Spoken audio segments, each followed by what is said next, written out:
Di setiap jalan, selalu ada cerita. Tapi, ada satu tikungan yang tak pernah memberi tiket pulang. Mereka menyebutnya tikungan setan.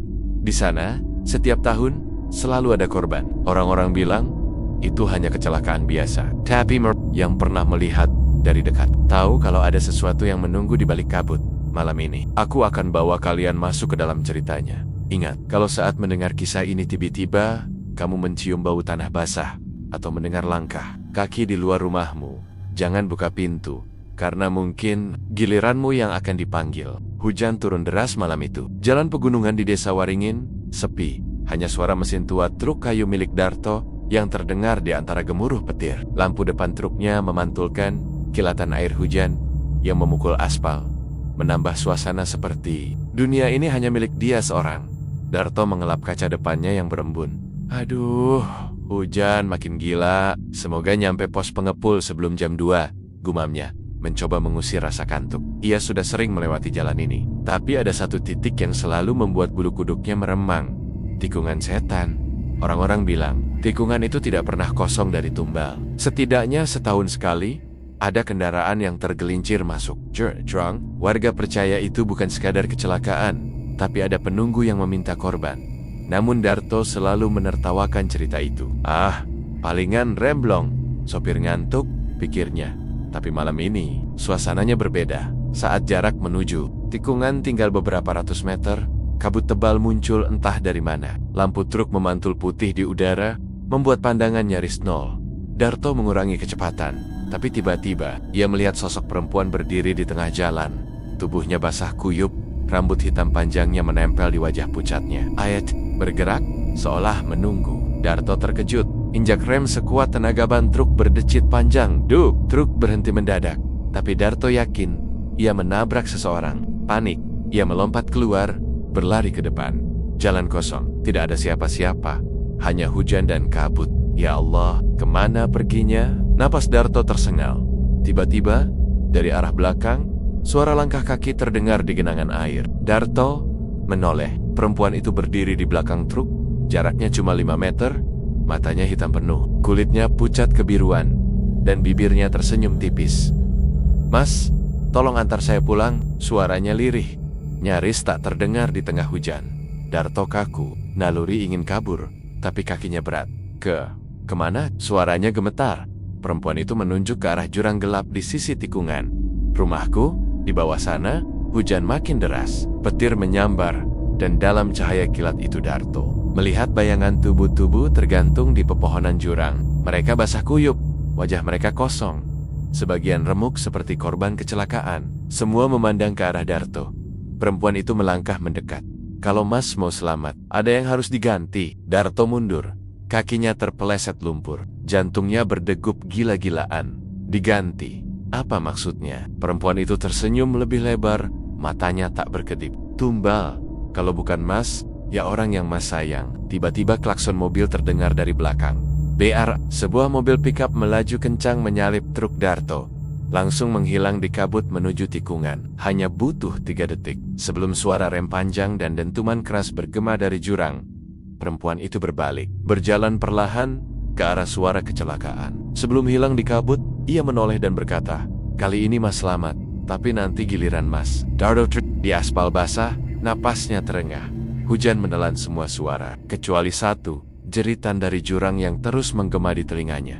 Sejak malam di tikungan itu, hidup Darto tak pernah sama. Ia mencoba meyakinkan diri bahwa semuanya hanya ilusi akibat kelelahan. Tapi setiap kali ia memejamkan mata, wajah perempuan basah kuyup itu muncul, tersenyum di tengah kabut. Darto duduk di ruang tamu kontrakannya yang sempit. TV menyala, tapi ia tak fokus. Kopi di meja sudah dingin. Ia terus mengingat suara perempuan itu. Kalau bukan Mas, ya, orang yang Mas sayang. Pikirannya langsung tertuju pada istrinya, Sari, dan anak semata wayangnya, Riko, yang baru berusia 7 tahun. Tiba-tiba, suara pintu depan berderit. "Mas, pulang?" Suara Sari terdengar dari dapur. Tapi anehnya, ia masih melihat pintu depan tertutup rapat. Darto berdiri pelan, mendekati pintu. Tepat sebelum tangannya menyentuh gagang, terdengar ketukan. 3 kali, tok, tok, tok. "NGG, siapa?" tanyanya. Tak ada jawaban. Ia mencoba mengintip dari celah gorden. Tak ada siapa-siapa. Tilup, jalan kampung sepi, hanya suara. Jangkrik, Darto terbangun. Udara kamar dingin, padahal AC mati. Ia menoleh ke samping Sari dan Riko masih tidur. Tapi di sudut kamar, ia melihat genangan air kecil. Dari genangan itu, muncul jejak kaki basah menuju ranjangnya. Jantungnya berdegup kencang. Perlahan, ia mengikuti jejak itu dengan pandangan dan melihat seseorang berdiri di ujung ranjang. Perempuan itu basah kuyup, rambut menutupi wajahnya. Mas, suaranya seperti bisikan yang menusuk telinga. 3 hari lagi, Darto nekat pergi ke bengkel untuk memeriksa truknya. Ia ingin menghindari jalan pegunungan itu selamanya. Di bengkel, ia bertemu Udin, temannya sesama sopir. Dor, dengar kabar nggak pickup yang kecelakaan di tikungan setan 3 malam lalu? Semua penumpangnya meninggal di tempat. Darto terdiam. Siapa sopirnya? Udin menghela napas. Wawan, dia mau jemput istrinya yang lagi hamil tua. Kasihan Dor, istrinya nggak sempat ketemu.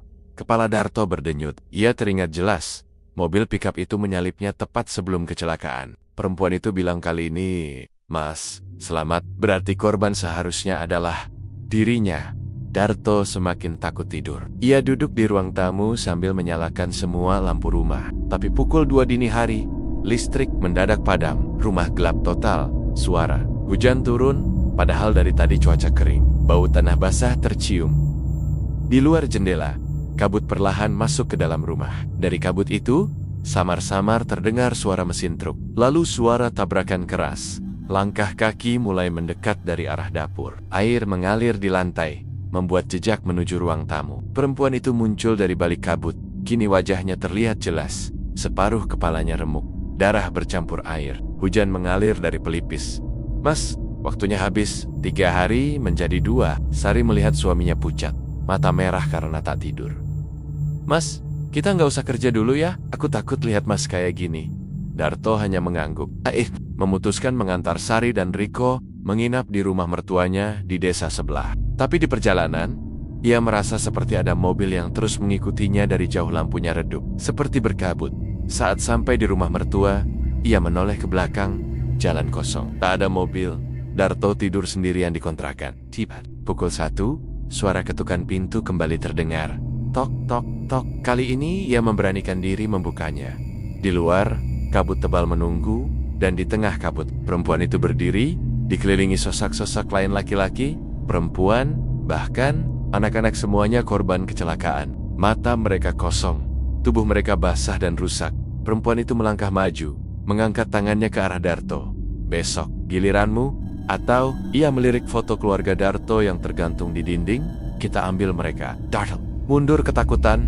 Pintu jatuh menutup dengan sendirinya. Tapi ia tahu, besok malam ia harus memilih nyawanya atau nyawa keluarganya. Sejak ancaman itu, Darto tak bisa duduk diam. Ia merasa hidupnya seperti jam pasir-pasirnya terus menipis menuju malam terakhir. Pilihan yang diberikan perempuan itu masih terngiang di kepalanya.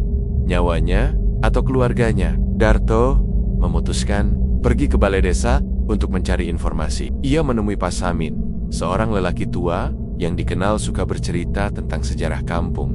Pak, soal tikungan setan, apa benar ada semacam tumbal? Tanya Darto. Suaranya berat. Pak Samin menghela napas panjang.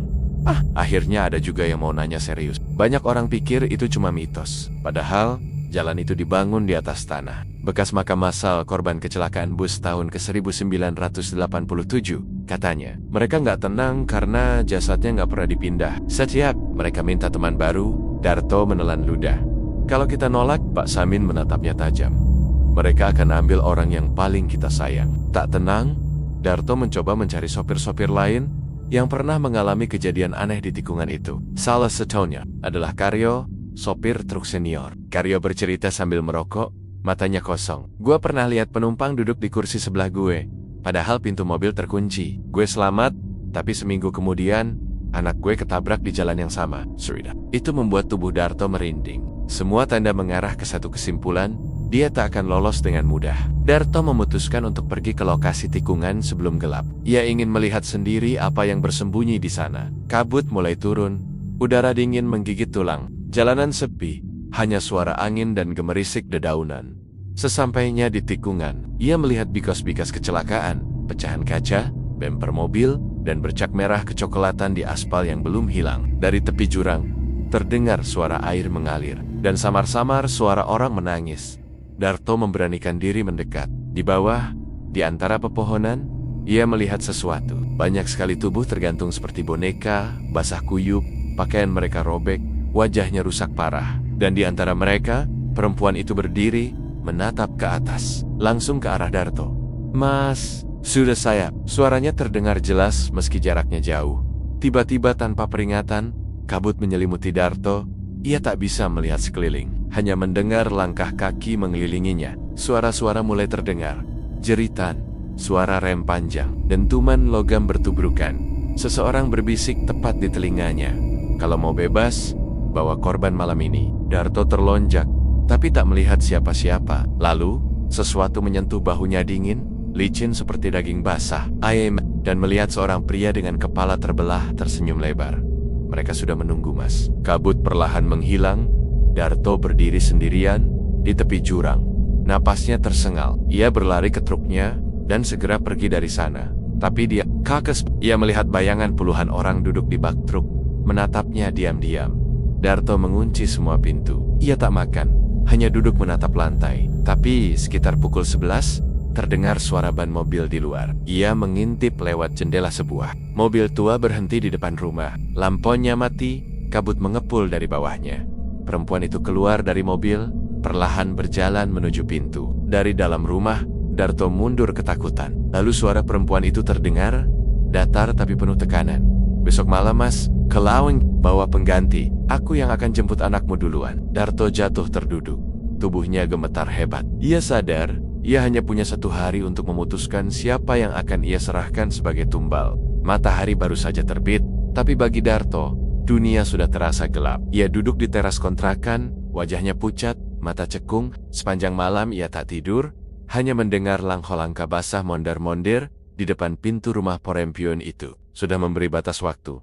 Malam ini, atau keluarganya menjadi korban. Pagi, dilema yang mencekik Darto mencoba berpikir jernih. Ia bahkan menulis nama-nama orang di secari kertas. Orang-orang yang ia kenal, yang mungkin bisa ia jadikan pengganti. Tapi setiap kali matanya melihat nama itu, tangannya gemetar. "Aku ini, apa? Pembunuh?" gumamnya. Suara ketukan pelan di jendela membuatnya tersentak. Tok, tok, tok. Saat ia menoleh, tak ada siapa-siapa. Tapi di kaca jendela, terlihat bekas telapak tangan. Basah, kecil, seperti tangan anak-anak, putus asa. Darto mencari Mbah Joyo, dukun tua, yang katanya pernah mengusir hantu di desa sebelah. Di rumah panggung reot itu, Mbah Joyo mendengarkan ceritanya dengan wajah tegang. "Mas Darto, penunggu di tikungan setan itu nggak sekadar arwah gentayangan. Dia pemilih tumbal. Sekali menandai orang, dia akan terus mengikuti sampai dapat gantinya. Kalau Mas mau selamat, cuma ada 2 cara. 1. Serahkan pengganti. 2. Hadapi dia di tempatnya, dan bersiap mati bersama." Darto pucat. "Jadi, kalau aku lawan, dia akan menenggelamkan Mas ke dunia mereka. Dan itu lebih buruk dari mati," potong Mbah Joyo. Dalam perjalanan pulang, Darto bertemu Heri, sopir truk yang sering menyindirnya soal tikungan setan. Heri tertawa sambil berkata, Dor, jangan sampai kena kutuk tikungan setan loh, hahaha." Di kepala Darto, suara perempuan itu terdengar. Dia bisa jadi pengganti, tinggal bawa ke tikungan. Sekejap, bayangan Heri tewas di jurang terlintas di pikirannya. Darto menggeleng keras, berusaha mengusir pikiran itu. Tapi suara itu makin jelas, seakan perempuan itu berdiri di belakangnya. "Hanya malam ini, atau anakmu yang jatuh duluan." Kabut mulai merayap di jalanan, bahkan masuk ke gang rumahnya. Lampu-lampu mulai berkedip. Darto duduk di kursi, keringat dingin mengucur.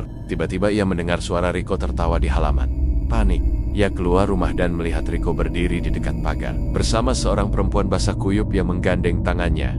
"Papa, tante ini mau ajak aku jalan-jalan ke rumahnya di bawah," kata Riko polos. "Lepaskan anakku," teriak Darto. Ia berlari, tapi perempuan itu menatapnya tajam. Mata hitamnya seperti menembus jantung. "Kesempatan terakhir, Mas. 1 jam lagi." Malam, pukul 11 Darto memacu truknya menuju tikungan setan. Ia sendirian. Tidak ada pengganti. Yang ayah bab, tangannya gemetar memegang setir. Jalan sepi, tapi di kaca spion, ia melihat puluhan sosok duduk di bak truk basah, pucat, rusak. Mereka menatapnya diam, tanpa berkedip. Sesampainya di tikungan, kabut menelan pandangan. Mesin truk mati dengan sendirinya. Suara langkah kaki mendekat dari segala arah. Perempuan itu muncul, kali ini lebih dekat. Wajahnya hanya sejengkal dari wajah Darto. "Mas sudah memilih," katanya lirih. "Kalau begitu, aku yang akan memilih untuk Mas." Detik-detik terakhir jeritan, Riko tiba-tiba terdengar di antara kabut. "Papa." Darto menoleh di tepi jurang. Ia melihat anaknya dan Sari diseret oleh dua sosok lelaki berwajah hancur. Darto melompat keluar dari truk, berlari ke arah mereka, tapi kabut berubah menjadi tenggen-tenggen dingin yang menarik kakinya. Semakin ayah meronta, semakin kuat genggaman itu. Perempuan itu mendekat, berbisik di telinganya, "Selamat datang. Giliran Mas sudah tiba." Kabut menutup segalanya. Kabut yang menutup tubuh Darto terasa dingin menusuk tulang. Saat ia membuka mata, ia tak lagi berada di tikungan yang ia kenal.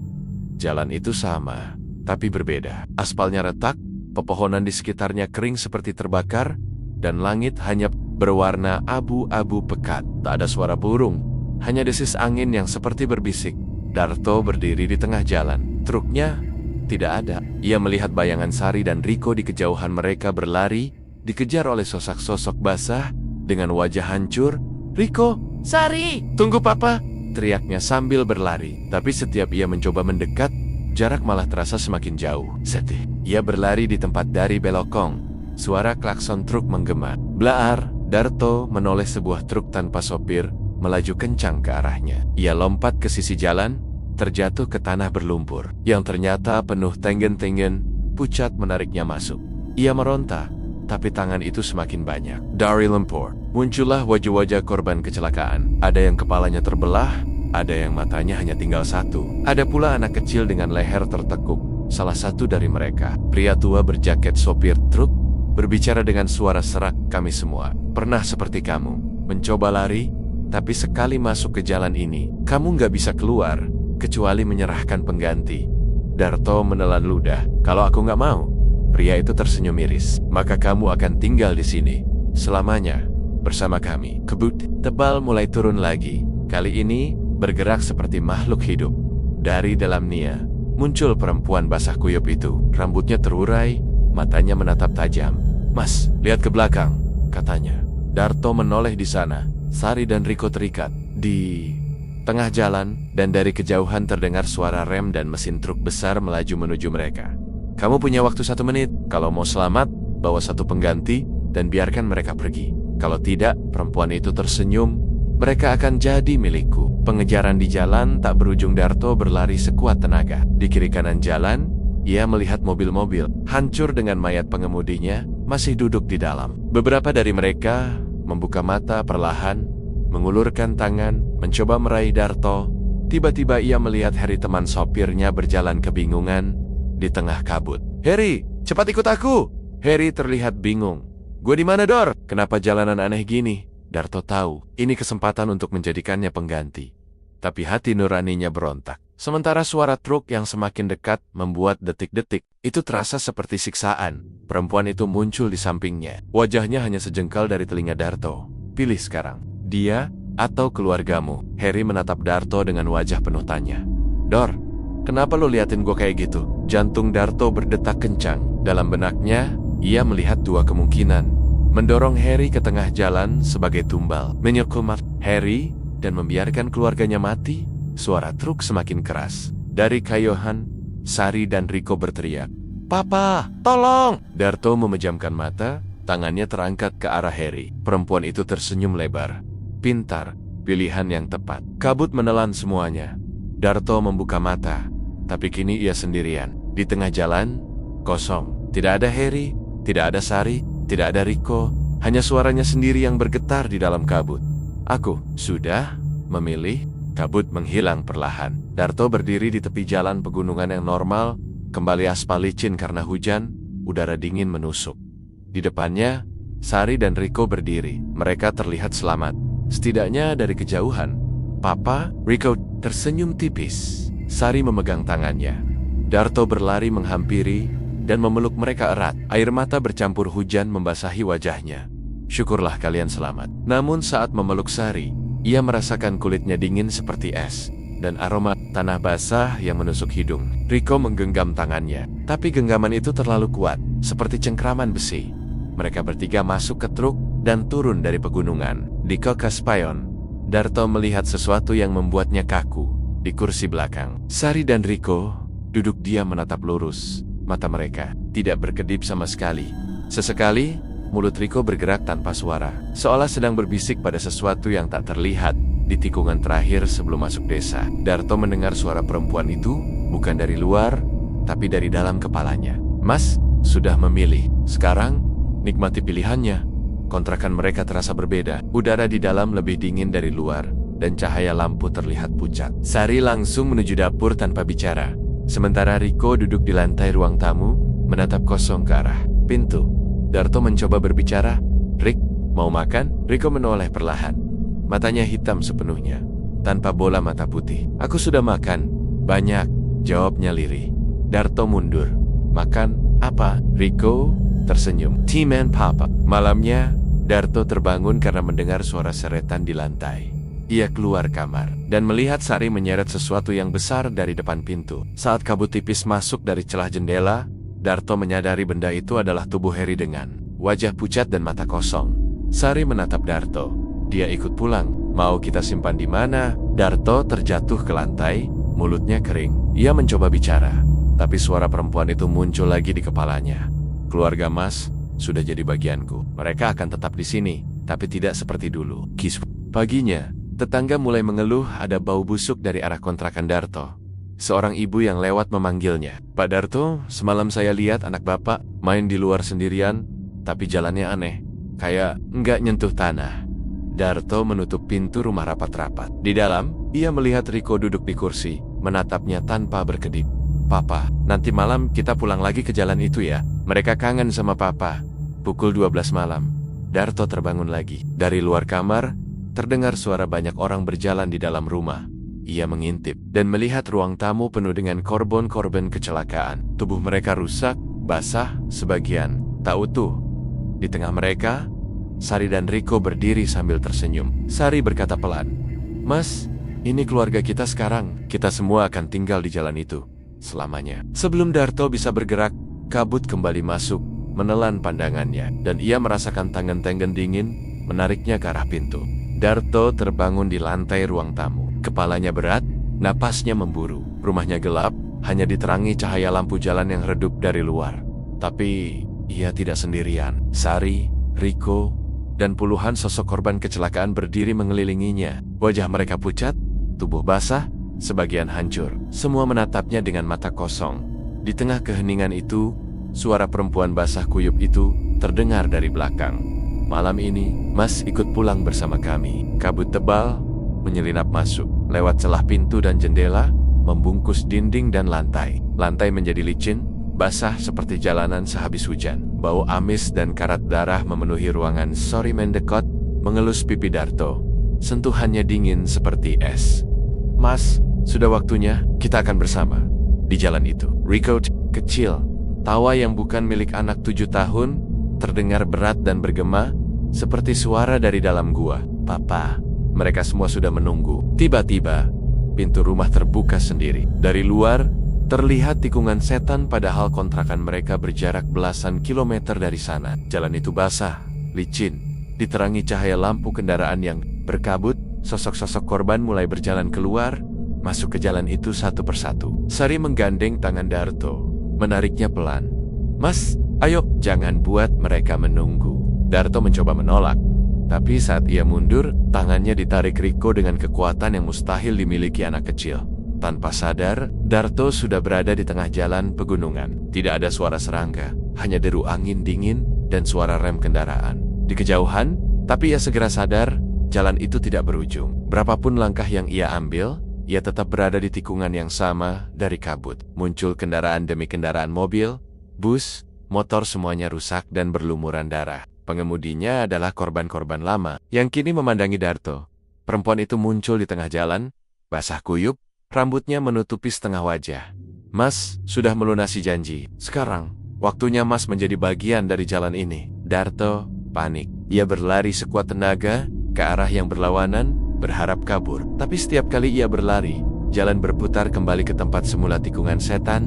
Korban-korban itu mulai mengurungnya. Ada yang merangkak, ada yang berjalan sambil menyeret kaki, ada yang kepalanya terkulai. Riko dan Sari berdiri di sisi perempuan itu, tersenyum lebar. Gigi mereka berubah menjadi hitam seperti arang. Suara mesin truk tiba-tiba terdengar, semakin keras, semakin dekat. Lampu sorot menyilaukan mata Darto. Ia berdiri di tengah jalan. Tubuhnya lemas, tidak bisa bergerak. Perempuan itu berbisik di telinganya. Sekali jalan di sini, kamu tidak akan pernah keluar. Truk itu menghantamnya keras, tapi bukan rasa sakit yang ia rasakan, melainkan sensasi seperti jatuh ke dalam air yang sangat dalam. Darto membuka mata. Ia duduk di kursi sopir truknya, basah kuyup, di tengah hujan. Di Kakak Dipen, ia melihat tikungan setan. Tapi kali ini, ia melihat tubuhnya sendiri tergeletak di jalan, hancur, di kursi penumpang.